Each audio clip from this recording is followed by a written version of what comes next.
Olá, eu me chamo Alisson e hoje eu vou comentar sobre o livro Androides Sonham com Ovelhas Elétricas, também conhecido como Blade Runner.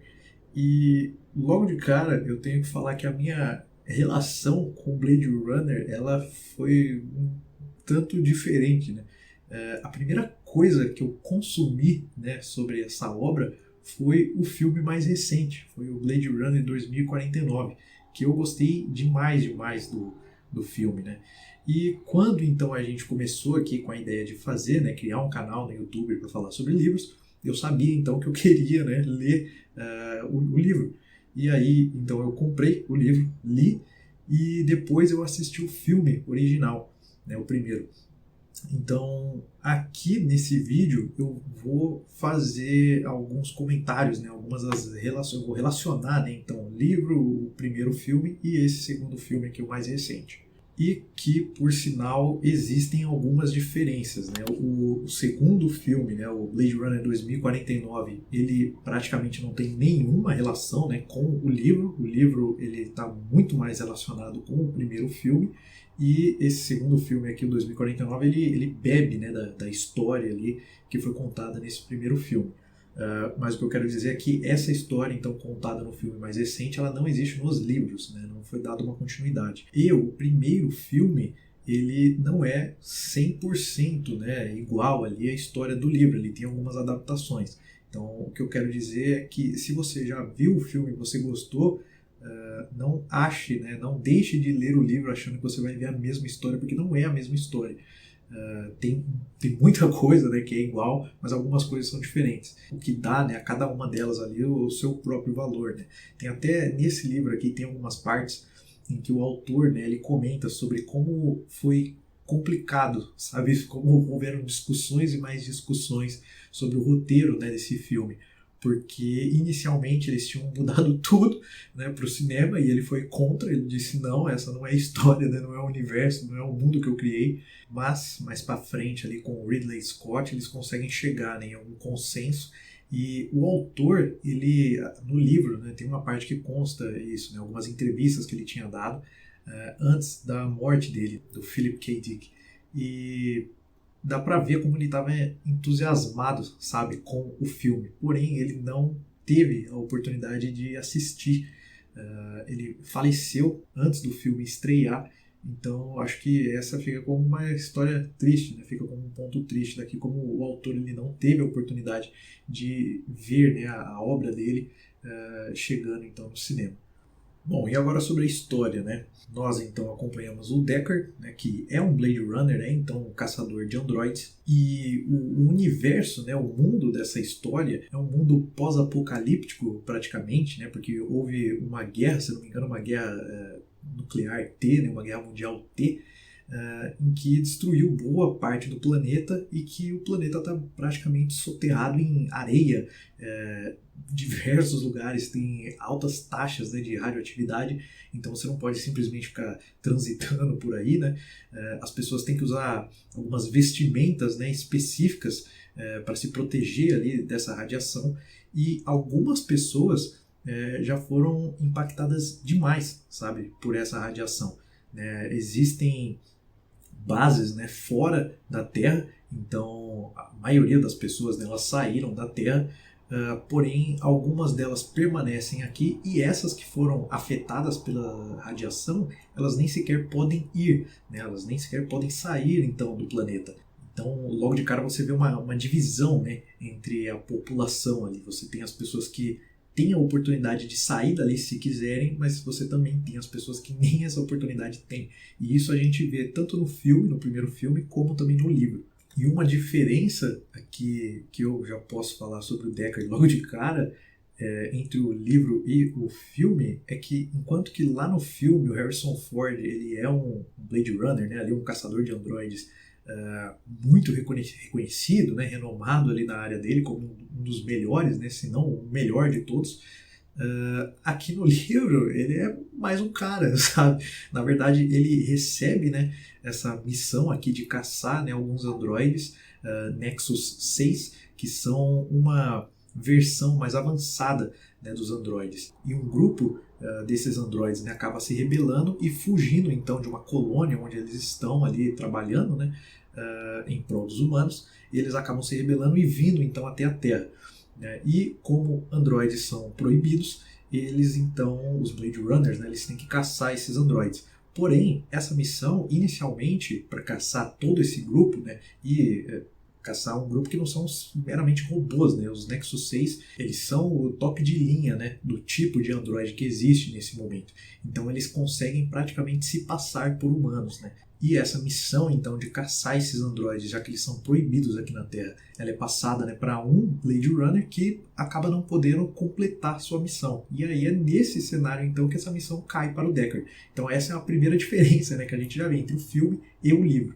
Bom, e já que eu falei, né, que os androides eles podem se passar, né, por humanos, como é que um Blade Runner, então, né, um caçador ali, ele consegue identificar se trata-se, né, de um androide ou de uma pessoa? Existem alguns testes, né, que avaliam basicamente ali a questão de empatia. Né? Por mais avançados que os androides sejam, eles ainda não conseguem replicar, né, especificamente a empatia humana. Então isso é uma coisa que é abordado tanto no filme quanto no livro, só que logo de cara fica a dúvida, né, se por serem tão avançados assim, se os testes utilizados aqui sequer funcionam com eles. Então essa é uma coisa essa é uma dúvida, né, que vai sempre pairar ali pro Deckard enquanto ele está caçando esses androides, para saber se no final das contas ele está caçando, né, de verdade um androide, algo que em tese nunca nasceu, ou se por acaso ele não pode estar caçando uma pessoa, né, por engano. E aqui o que me chocou de certa forma é que no segundo filme, no 2049, isso, eu pelo menos não me lembro disso ser muito citado, sabe? Essa questão de empatia. Acho que muito porque isso já tinha sido estabelecido, né, no livro, no primeiro filme. Agora, quando eu tive contato então com essa questão de empatia, isso me chocou porque no meu período do exército, por exemplo, tinham alguns testes, né, algumas avaliações em questão de coragem, bravura, liderança, etc. E empatia era um desses pontos, sendo que eu fui destaque negativo em empatia em um desses testes. Então, logo de cara, quando eu entendi que a forma de distinguir entre uma pessoa e um androide era o nível de empatia que essa pessoa tinha, eu já fiquei chocado, porque eu, por exemplo, eu vi essa história de uma outra forma, né? Porque a partir daquele momento ali, eu poderia, então, ser uma dessas pessoas, né? Que acabaria sendo tida como um androide, na verdade não era. E a gente até vê isso na história, sabe? Uma coisa que eu gostei demais aqui desse livro é como, você não consegue definir de fato quem é e quem não é androide, sabe? Porque existem, por exemplo, personagens aqui que a pessoa acha que é androide, todo mundo acha que ela é uma androide, ela se acha uma androide, porém, no final das contas, ela não é. Então, isso é que é muito louco, sabe? Porque você começa a brincar, né, com essa questão de quem é e quem não é humano ou não, e é uma linha muito tênue, sabe? Porque as questões que definem isso, pelo menos na história, é muito difícil, sabe? De você conseguir definir ali com clareza, né, se um personagem é ou não humano. Então isso é uma coisa que me chamou muito a atenção aqui na história, que fez eu gostar bastante dela.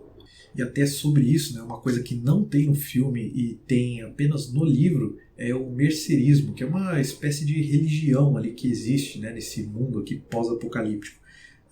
E exatamente no ponto de que os únicos seres que conseguem ter essa relação com o mercerismo são os humanos, porque eles então têm empatia, né, enquanto que os androides não conseguem. Então isso acaba sendo até uma questão de disputa, né, entre um embate ali entre eles, né, sobre se isso é de fato real ou não, se o mercerismo existe ou não. E como toda essa história, né, no livro ela se passa em praticamente um dia, né, em um dia o Deckard caça, ele tem, né, a missão então de caçar todo esse grupo ali de Endies, né, como eles chamam.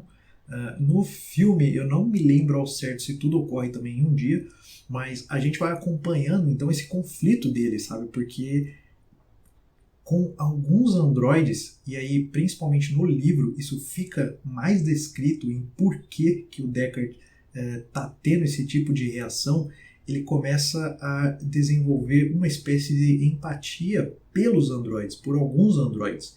Né? E isso faz com que ele comece a se questionar. Né? Inicialmente, então, a gente tem um questionamento se de fato os seres que ele tinha apagado eram androides de fato ou não, se porventura ele pode ter apagado uma pessoa, né, um ser humano, em uma dessas missões anteriores que ele fez.